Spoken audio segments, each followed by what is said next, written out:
Finally বন্ধুরা, গ্রামে তৈরি হচ্ছে 300 শয্যা হাসপাতাল। আজকে প্রথম এটার ঢালাই কাজ চলছে। তো বন্ধুরা, আজকে প্রথম ঢালাই, সেজন্য যাচ্ছি।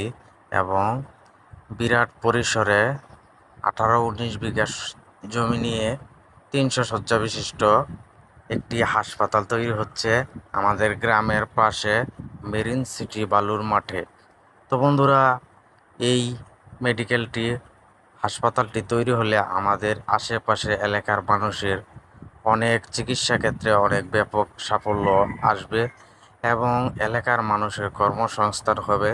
তো আজকে এটির ঢালাই চলতেছে এবং এখানে 300 শয্যা বিশিষ্ট প্রায় 20 বিঘা সম্পদ নিয়ে গঠিত হচ্ছে মেরিন সিটির ভিতরে। তো দেখুন বন্ধুরা, আজ থেকে এটার কাজ চলমান এবং এখানে এলাকার লোক কর্মসংস্থান হয়েছে, আশেপাশের লোক কাজ করছে এবং আরও বিপুল সংখ্যক লোক এটার মধ্যে নিয়োগ দেওয়া হবে কাজের জন্য। তো বন্ধুরা, এই রকমের একটি ভালো কাজ এবং আমাদের এলাকার জন্য একটি সুন্দর নিদর্শন স্বরূপ এই হাসপাতালটি আমাদের বর্তমান প্রজন্ম এবং আগামী প্রজন্মের জন্য খুবই প্রয়োজনীয় এবং আমাদের অনেক দূরে হাসপাতাল এবং আমাদের কালীগঞ্জ বা উল্টো পথে আমাদের যেতে হতো। তো আমাদের উল্টো পথে যেতে আমাদের বিরাট সমস্যা হতো এবং হাসপাতাল কাছে না থাকার কারণে অনেক রোগী মারা যেত। তো এই হাসপাতালটি তৈরি হলে আমাদের আশেপাশের মানুষের চিকিৎসা ক্ষেত্রে ব্যাপক সাফল্য আসবে আশা করি। ইনশাল্লাহ এই কাজটি যেন অতি তাড়াতাড়ি দ্রুত এই কাজটি সম্পন্ন করতে পারে এবং আশাবাদী আমরা যে এখান থেকে আমরা সেবা গ্রহণ করতে পারবো।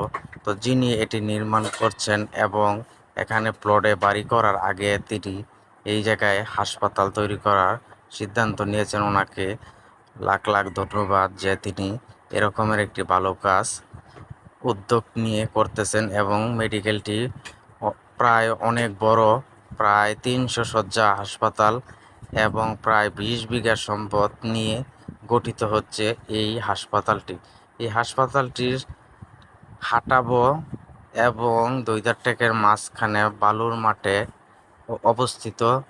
এটা মেরিন সিটির ভিতরে।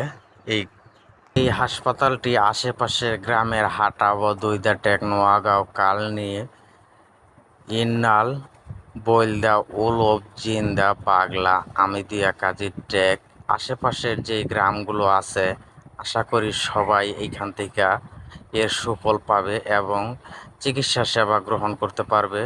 তো এই হাসপাতালটি আসলে খুবই বড়সড়।